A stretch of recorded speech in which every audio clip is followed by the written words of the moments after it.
Hello student, आज हम exercise 5.3 के लिए क्वेश्चन नंबर 3 जो है वो डिस्कस करेंगे, जिसमें फर्स्ट पार्ट आपके पास given a is equal to 5, d is equal to 3, a n is equal to 50। तो उन्होंने कहा है कि find the value of n and S N. तो हमने क्या किया था, हमने एक फॉर्मूला रीड किया था, वो कौन सा था, a plus n minus one into में d। ठीक है ना। मेरे को ए की वैल्यू भी पता है, डी की वैल्यू भी पता है, ए एन की वैल्यू भी पता है, तो एन जो है वो हम ईजिली निकाल देंगे। तो ठीक है, ए एन की वैल्यू 50, ए की वैल्यू 5, एन की वैल्यू फाइंड आउट करनी है, डी की वैल्यू 3। तो 5 इधर जाएगा तो 45 हो जाएगा, ये 3 इसके नीचे आ जाएगा क्योंकि वो मल्टीप्लाई में है। तो कितना आ जाएगा, 15 आ जाएगा। ये इसको 15 टाइम कैंसिल कर देगा क्योंकि 15 3 जा 45 होते हैं। ये -1 इधर जाएगा तो एन की वैल्यू 16 हो जाएगी। अब एन की वैल्यू भी पता है और सभी वैल्यू भी पता है, तो एस एन हम इजीली निकाल सकते हैं, बिल्कुल निकाल सकते हैं। एस एन की वैल्यू क्या पड़ी थी हमने कि S n is equal to n by two a plus में एन माइनस वन इंटू में डी। ऐसे भी निकाल सकते हैं, लेकिन इसको हम लास्ट वैल्यू से भी निकाल सकते हैं। लास्ट वैल्यू कैसी, लास्ट वैल्यू आपको पता है कि आपको फर्स्ट वैल्यू पता हो और लास्ट वैल्यू पता हो और एन बाई टू कर दो आंसर, तब भी आ जाएगा सेम। ठीक है ना बात। तो चेक करते हैं। तो उसके लिए क्या है, अगर इस फॉर्मूले में पुट करना चाहो तो बेटर है, या इससे इजी फॉर्मूला है अगर आप वो कर सकते हो कि फर्स्ट टर्म प्लस में लास्ट टर्म अपॉन में 2 कर दीजिए, यानी कि n बाई 2 कर दीजिए। तो इसमें वैल्यू पुट करेंगे, ये इजी रहेगा। n कितना है आपके पास 16, लो जी। a की वैल्यू कितनी है 5 और a n की वैल्यू यानी कि लास्ट वैल्यू 50, तो टोटल करके 55। 2 8 जा, इन दोनों को मल्टीप्लाई कर लो, 8 5 जो 40, 8 5 जो 40 में 4 ऐड करेंगे 44, यानी कि एस एन की वैल्यू आपको पता लग चुकी है। तो ये दो वैल्यू पूछा था हमने क्वेश्चन में, तो दोनों वैल्यू हमने फाइंड आउट कर दी। यहीं पे अगर हम पार्ट सेकंड की बात करें तो पार्ट सेकंड है आपके पास, पार्ट सेकंड है ए की वैल्यू गिवन है, ए 13 गिवन है आपको। तो वो कहता है कि डी की वैल्यू बता दीजिए और एस 13 बता दीजिए। तो ये भी इजी है, क्या करेंगे, ए 13 की वैल्यू कितनी है, ए प्लस में 12 डी होती है। बताओ बच्चों, होती है ना ये, क्योंकि एक वैल्यू जो है यहाँ पे कम होती है। तो ए 13 कितना गिवन है 35। यहाँ पे एन की वैल्यू कितनी होगी, एन की वैल्यू 13 होगी, तो हमने यहाँ पे 15 बना 12 बना दिया। तो ठीक है, अब यहाँ पे ए की वैल्यू 7 है, हम यहाँ से डी की वैल्यू निकाल सकते हैं। 7 को इधर ले आएंगे तो कितना हो जाएगा, ये 28 इज इक्वल टू 12 डी। ठीक है ना बात। तो डी की वैल्यू कितनी हो जाएगी, ये हो जाएगी 4 7 जा 4 3 जा, यानी कि 7/3 वैल्यू डी की आ जाएगी हमारे पास। अगर डी की वैल्यू 7/3 है और डी ही उसने पूछा था, तो डी तो फाइंड आउट हो गया। अब एस 13 निकालना है, तो एस 13 में क्या करेंगे, वही सेम फॉर्मूला। एस 13 अगर हम डायरेक्ट इस फॉर्मूले से करें, क्या आंसर आ जाएगा, एन की वैल्यू 13, लो जी, फर्स्ट वैल्यू 7, लास्ट वैल्यू 35। ठीक है ना बात। ऐड करेंगे तो ये बन जाएगा 42, इसको मल्टीप्लाई करेंगे 21 और 13 को अगर मल्टीप्लाई करते हैं तो कितना आएगा 273, ये आंसर है। ठीक है ना, ये आ गई आपके पास एस 13 की वैल्यू। यहीं पे अगर मैं थर्ड पार्ट की बात करता हूं, तो थर्ड पार्ट है आपके पास a 12 is equal to 37, d is equal to 3। तो find the value of a and S 12। तो ठीक है, ए 12 को सबसे पहले हम क्या लिख सकते हैं, ए प्लस 11 डी, ये तो कर सकते हैं। और ए 12 की वैल्यू 37, ए की वैल्यू फाइंड आउट करनी है और डी की वैल्यू कितनी है 3, ये 33 बन जाएगा। ये 33 इधर आके 37 में से माइनस हो जाएगा, तो ए की वैल्यू कितनी आ जाएगी 4 आ जाएगी। अगर ए की वैल्यू 4 आ चुकी है तो क्या S12 हम निकाल सकते हैं? बिल्कुल निकाल सकते हैं। S12 में फर्स्ट वैल्यू हमें पता होनी चाहिए, ठीक है ना बात। इस वाले फॉर्मूले में अप्लाई कर देंगे, ये वाले में। इसमें भी कर सकते हो आप प्यारे बच्चों, क्योंकि ये आपको बताया था मैंने इंट्रोडक्शन वीडियो में। आप इस फॉर्मूले को सेपरेट कर सकते हो। ए का यहाँ 2a का क्या मतलब है? a plus a plus n minus one into में डी। तो a plus n minus one into में डी क्या होती है? लास्ट टर्म होती है, जिसको हम एल से डिनोट करते हैं। यहाँ मैं ऐसा काम करता हूँ, दोबारा से फॉर्मूला लिखता हूँ एक एन ए एन की फॉर्म में, वो हो जाएगा ये। क्या हम ऐसे लिख सकते हैं इसको? अब आपको इजी लगेगा ये, ठीक है ना बात। तो एन की वैल्यू कितनी है? 12। लो जी 12 कर देंगे। ए की वैल्यू कितनी है? 4। लास्ट वैल्यू कितनी है? 37। 37 में 4 ऐड करेंगे 41। ये इसके साथ 6 टाइम कैंसिल, तो कितना आंसर आ जाएगा? 6 वन जा 6, ये हो जाएगा 24। 246 आंसर आ जाएगा इसका। यहीं पे अगर 4 पार्ट की बात करते हैं, फोर्थ पार्ट क्या हो जाएगा? A3 आपको गिवन है। A3 गिवन होने का क्या मतलब है कि A3 is equal to a plus 2D, ठीक है ना। A3 की वैल्यू 15 गिवन है, ए की वैल्यू हमें पता ही नहीं, तो ऐसा करते हैं a प्लस 2D ऐसे ही लिखते हैं इसको, ठीक है ना। अब देखना जरा क्वेश्चन, अब क्या होगा। मैं ऐसा करता हूं, इस टर्म को भी लिखता हूं, ठीक है ना। ये टर्म क्या बनेगी? ये वाली। इसको इक्वेशन नंबर मैं 1 कंसीडर करता हूं। S10 क्या बनेगी मेरे पास? S10 हो जाएगी, अब मैं इस फॉर्मूले में पुट करूंगा, क्योंकि अब हमें थोड़ा सा ध्यान से चलना है। 10 की वैल्यू यानी कि 10/2। ए की वैल्यू हमें पता नहीं, तो यहाँ पे तो 2a एज इट इज आ जाएगा। यहाँ 10 था तो यहाँ कितना हो जाएगा? 9 डी इक्वल है।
तो स्टूडेंट अब हम करते हैं पार्ट नंबर 5, जिसमें आपको गिवन है, given d is equal to 5 at S9 is equal to 75। तो आपको फाइंड करना है a एंड A9। तो सबसे पहले जो गिवन है उसको हम नोट डाउन कर लेते हैं। हमें S9 गिवन है ना, और d भी गिवन है। तो S9 को हम क्या लिख सकते हैं, यानी कि n की वैल्यू 9 रही होगी, तो 9/2 इंटू में 2a प्लस में n-1 यानी कि 9 - 1 8 इंटू में डी की वैल्यू 5, क्योंकि हम फॉर्मूला पढ़ चुके हैं पिछले क्वेश्चनों में। S9 की value 75 is equal to 9/2 2a plus में 8 4 जा 40 8 5 जा 40। तो अब ये 2 इधर चला जाएगा, कितना हो जाएगा ये 150 अपॉन में ये 9 इसके नीचे आ जाएगा। लो जी, यहाँ पे कितना रह चुका है अब 2a प्लस में 40। अब ये 40 इधर माइनस में हो जाएगा। अगर ये माइनस में हो जाएगा तो ये क्या होगा 9 माइनस में 40 हो जाएगा इज इक्वल टू 2a। 9 4 जा 36 यानी कि ये हो जाएगा 360 अपॉन में 9 इज इक्वल टू 2a। अब 360 में से अगर मैं 150 माइनस करता हूँ तो कितना आंसर आएगा 210 आ जाएगा। देख लो चाहे ऐड करके, ठीक है ना बात। तो 210 अपॉन में 9 इज इक्वल टू 2a, ठीक है ना। अब ये 2 से इसको कैंसिल कर लो, कितने पे जाएगा ये 10 पे 5 पे, ठीक है ना बात। यानी कि a की वैल्यू 105 अपॉन में 9 आ चुकी है। या इसको फर्दर सोल्व करना चाहो तो फर्दर भी सोल्व हो सकता है। वो कैसे, इसको 3 से काट लो, 3 3 जा 9 3 3 जा 9 3 5 जा 15 और साथ में ये माइनस का आना था यहाँ पे, ठीक है ना बात, क्योंकि 360 बड़ा है माइनस का, तो ये माइनस का आएगा। तो a की वैल्यू माइनस के 35/3 हो चुकी है। लेकिन मेरे को a9 भी फाइंड आउट करना है। अब मेरे को a की वैल्यू भी पता है, d की वैल्यू भी पता है और n की वैल्यू 9 भी पता है, ठीक है ना बात। तो वो फाइंड आउट कर लो इजीली, देखो जरा। तो a9 is equal to a plus 8d, यही तो होगा। a की वैल्यू माइनस के 35/3 प्लस में 8 इंटू में d की वैल्यू 5 है, यानी कि हो जाएगी 40। अगर ये 40 हो चुकी है तो इधर जाके ये 120 हो जाएगा। तो माइनस के 35 प्लस में 120 अपॉन में 3। अब कितना आंसर आ जाएगा इसका 120 में से अगर मैं 35 माइनस करता हूं तो कितना आंसर आएगा 85। तो 85 वो किसका आएगा प्लस का आएगा प्यारे बच्चों, ठीक है ना बात। तो ये किसकी वैल्यू आ चुकी है a9 की वैल्यू आ चुकी है ये, ठीक है ना। ये था आपके पास 5th पार्ट। यहीं पे अगर मैं 6th की बात करता हूं तो 6th देखिए जरा। 6th पार्ट क्या कहता है, a की वैल्यू गिवन है, d की वैल्यू गिवन है, एस n की वैल्यू 90 है। तो n की वैल्यू फाइंड आउट करें तभी तो हमें पता लगेगी कि कहाँ पे 90 है। तो ऐसा करते हैं हम एस एन में पुट करते हैं। S n is equal to कितना होता है n/2 इंटू में 2a का मतलब 2 2 जा 4। चलो बाद में करते हैं इसको n-1 इंटू में d की वैल्यू 8, ठीक है ना। तो n की वैल्यू हमें फाइंड आउट करनी है। एस एन की वैल्यू 90 है, a की वैल्यू 2 है तो 2 2 जा 4, n की वैल्यू फिर दोबारा से यहाँ पे n की वैल्यू d की वैल्यू 8 ये आ चुकी है। इस 2 को इधर ले जाओ, कितना हो जाएगा 180 इज इक्वल टू n, ये हो जाएगा 4 प्लस इसको अंदर मल्टीप्लाई करो 8n माइनस में 8, 4 में से 8 माइनस करेंगे तो माइनस का 4, यानी कि हो जाएगा 8n माइनस में 4। इसको अंदर मल्टीप्लाई कर लीजिए, कितना होगा 8n स्क्वायर माइनस में 4n, ये 180 इधर ही रहेगा, ठीक है ना। इस 180 को भी इधर ले आओ, 8n स्क्वायर माइनस में 4n माइनस में 180 इज इक्वल टू 0 हो चुका है। अगर ये 0 हो चुका है तो इसके फैक्टर बनाए, उससे पहले ऐसा करो 4 कॉमन ले लीजिए। अगर मैं यहाँ से 4 कॉमन लेता हूँ तो क्या आ जाएगा यहाँ पे 2n स्क्वायर माइनस में n माइनस में यहाँ से 4 कॉमन लेंगे तो ये बनेगा 45। अब हमने क्वाड्रेटिक इक्वेशन ऑलरेडी पढ़ चुके हैं, उसमें क्या आएगा कि मल्टीप्लाई करके 90 आना चाहिए और ऐड या सब्ट्रैक्ट करके माइनस का 1 आना चाहिए। तो ऐसा कौन सा नंबर होगा प्यारे बच्चों, वो होगा माइनस के 10n प्लस के 9n माइनस में 45 इज इक्वल टू 0, ठीक है ना। 10 को 9 से मल्टीप्लाई करेंगे 90 आएगा, वो भी माइनस का, क्योंकि ये माइनस का है ये प्लस का, और माइनस करेंगे तो माइनस का 1 आएगा, क्योंकि 10 जो है बड़े वाला नंबर है माइनस का। इन दोनों में से एक तो 2 कॉमन लीजिए और एक n कॉमन लीजिए, तो यहाँ आएगा n-5, यहाँ से 9 कॉमन लीजिए तो आएगा n-5 is equal to 0। n-5 both side से कॉमन ले लीजिए तो आ जाएगा 2n + 9 is equal to 0। n की वैल्यू यहाँ से 5 आ जाएगी, यहाँ से n की वैल्यू -9/2 आ जाएगी। n की वैल्यू कभी भी फ्रैक्शन में नहीं होती, इसलिए ये कैंसिल कर देंगे। तो हम क्या कंसिडर करेंगे, n इज इक्वल टू 5। अगर n की वैल्यू 5 है तो उसने कहा है an फाइंड आउट करिए। अब मेरे को a की वैल्यू पता, d की वैल्यू पता, n की वैल्यू 5 पता है और an फाइंड आउट कर देंगे। तो an कैसे फाइंड आउट करेंगे, an इज इक्वल टू, यानी कि a5 ही करना है ना फाइंड आउट, तो n की जगह 5 लिख देंगे तो a + 4d हो जाएगा। a की वैल्यू 2 थी, 4 इंटू d की वैल्यू 8 थी, 8 4 जा 32, 32 में 2 ऐड करेंगे 34, ये आ चुकी है a5 की वैल्यू। ठीक है ना। अब हम करेंगे सेवन्थ पार्ट। सेवन्थ पार्ट देखते हैं। तो सेवन्थ पार्ट है आपके पास a is equal to 8, an is equal to 62, sn is equal to 210। तो उसने कहा कि find the value of n and d। n और d की वैल्यू आपको फाइंड आउट करनी है। तो उसके लिए क्या हो सकता है, an की वैल्यू हम सबसे पहले लिखते हैं, an is equal to a + n-1 into में d होता है। तो an की वैल्यू 62, d की वैल्यू, a की वैल्यू 8, n की वैल्यू फाइंड आउट करनी है और d की वैल्यू भी फाइंड आउट करनी है। इसको मैं इक्वेशन नंबर 2 मिनट, इसको पहले 8 को इधर ले जाते हैं तो ये हो जाएगा 54 is equal to n-1 into में d। ठीक है ना। इस इक्वेशन को मैं 1 कंसिडर करता हूँ। यहीं पे अगर मैं Sn के लिए फॉर्मूला फाइंड आउट करता हूँ तो वो क्या होता है, Sn is equal to n/2 2a + n-1 into में d, है ना, यही होता है।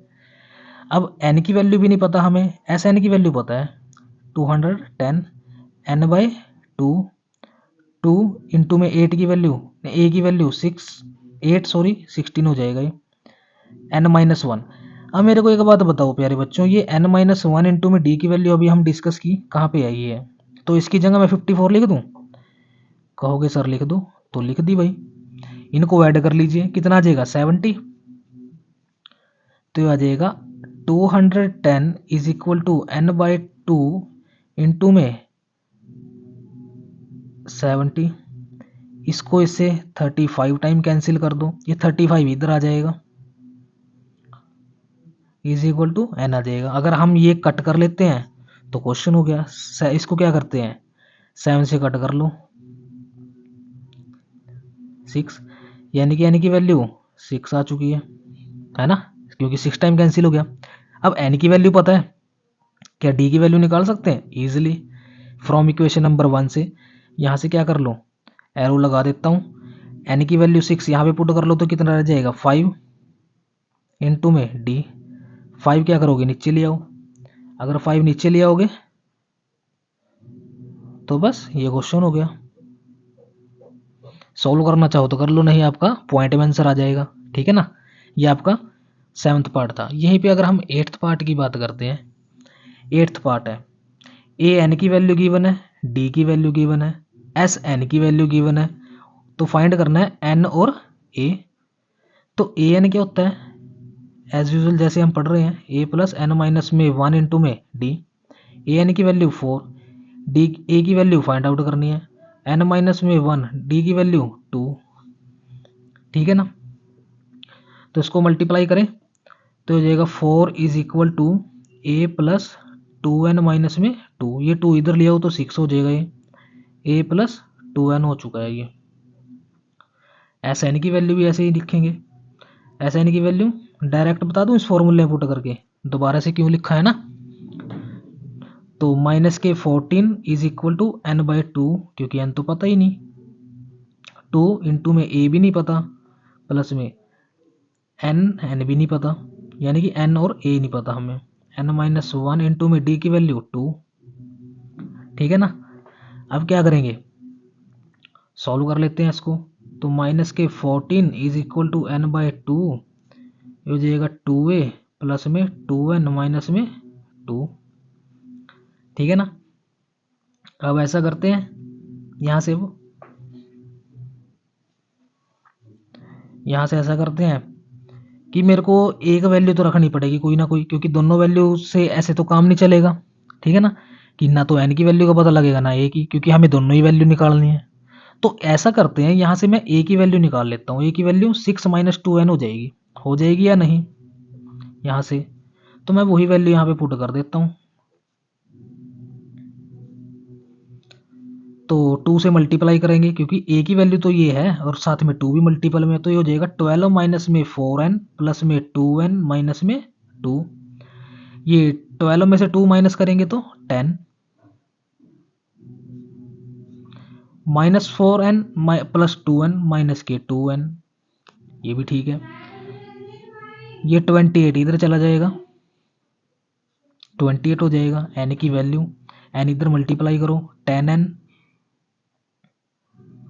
माइनस में 2n स्क्वायर। अब 2n स्क्वायर को इधर ले जाओ, प्लस का हो जाएगा, इसको इधर ले जाओ, माइनस का हो जाएगा। ये एज इट इज़ यहीं पे रहेगा और ये 0। 2 कॉमन ले लीजिए, 2 कॉमन लेंगे तो ये आ जाएगा हमारे पास। अब मल्टीप्लाई कर दीजिए। अब ऐड या सब्ट्रैक्ट करके तो 5 आना चाहिए और मल्टीपल करके 14, तो ये तो ईजी है। माइनस के 7n प्लस के 2n माइनस में 14 इज इक्वल टू 0। यहाँ से n कॉमन लीजिए, यहाँ से 2 कॉमन लीजिए, n माइनस 7 दोनों साइड से कॉमन लीजिए, तो n की वैल्यू 7 और n की वैल्यू -2 आ चुकी है। ये तो आपको अभी बताया, माइनस में n की वैल्यू कभी भी नहीं होगी, तो n की वैल्यू 7 कंसीडर करेंगे। यहाँ पे रख दीजिए वैल्यू। अगर यहाँ पे रखेंगे तो 6 माइनस 14 हो जाएगा, 14 में से 6 जाएंगे माइनस के 8। ये आ चुकी है a की वैल्यू, ठीक है ना बात। a की वैल्यू भी पता लग चुकी है और n की वैल्यू भी पता लग चुकी है, तो बस यही क्वेश्चन था। 9th पार्ट है, a is equal to 3, n is equal to 8, s is equal to 192। यहाँ पे क्वेश्चन उसने उलझा दिया। क्या उलझा दिया? अगर समझने वाले बच्चे समझ भी गए होंगे कि ये एस एन नहीं दिया, एन की वैल्यू तो लेकिन गिवन है, तो यानी कि ये कहीं ना कहीं S8 का सम है 192, ठीक है ना बात। तो n की वैल्यू पता है, a की वैल्यू पता है, SN की वैल्यू पता है, तो d इजीली निकाल देंगे। डायरेक्ट इसी फॉर्मूले में पुट करो, क्वेश्चन हो जाएगा। तो क्या है, SN is equal to n/2 into में 2a प्लस n-1 इंटू में d। n की वैल्यू 8 है, 8/2 4 होता है। a की वैल्यू 3 है, 3 2 जा 6 होता है। n की वैल्यू यहाँ पे रखेंगे तो 7। d की वैल्यू फाइंड आउट करनी है। SN की वैल्यू कितनी है 192। ये इधर कर दो, 4 4 जा 16। अगर 16 करेंगे तो यहाँ पे कितना रहेगा 3, हो जाएगा 4 8 जा 6 प्लस में 7d। ये 6 इधर जाके 42 बना देगा 7d, तो d की वैल्यू 6 आ जाएगी, ठीक है ना। यही उसने पूछा है क्वेश्चन में। अगर मैं 10th पार्ट यहीं पे करवा देता हूँ क्योंकि हमारे पास स्पेस बचा हुआ है, तो ठीक है 10th पार्ट करते हैं। 10th पार्ट है, एल की वैल्यू गिवन है। एल तो समझते होंगे क्या होता है, लास्ट टर्म होती है। सम गिवन है और उसने कहा है कि देयर आर टोटल 9 टर्म, यानी कि एन की वैल्यू भी पता है कितनी है 9। तो उसने कहा है कि ए की वैल्यू बता दीजिए, यानी कि फर्स्ट टर्म बतानी है आपको। अब ऐसा फॉर्मूला तो हम ऑलरेडी पढ़ चुके हैं। क्या है फॉर्मूला कि SN एक तरह से और भी फाइंड आउट कर सकते हैं n/2, अगर हमें फर्स्ट और लास्ट टर्म पता हो, ठीक है ना बात। तो हमें सम पता है, n की वैल्यू पता है कितनी है 9, और हमें फर्स्ट टर्म फाइंड आउट करनी है, और l की वैल्यू पता है। ये इधर जाके 16 टाइम इसको कैंसिल कर देगा, ये 16 2 जा 32 हो जाएगा, a प्लस 28 हो जाएगा, तो 28 इधर जाएगा तो a की वैल्यू 4 आ जाएगी। बस ये क्वेश्चन हो गया। थर्ड क्वेश्चन था। उम्मीद करते हैं आपको बड़े अच्छे से समझ आएगा और मैंने कोशिश भी पूरी की है आपको समझाने की। तो प्लीज़ वीडियो को लाइक करिए, चैनल को सब्सक्राइब करिए और अपने फ्रेंड्स के साथ भी शेयर करिए। Thank you so much for watching a video.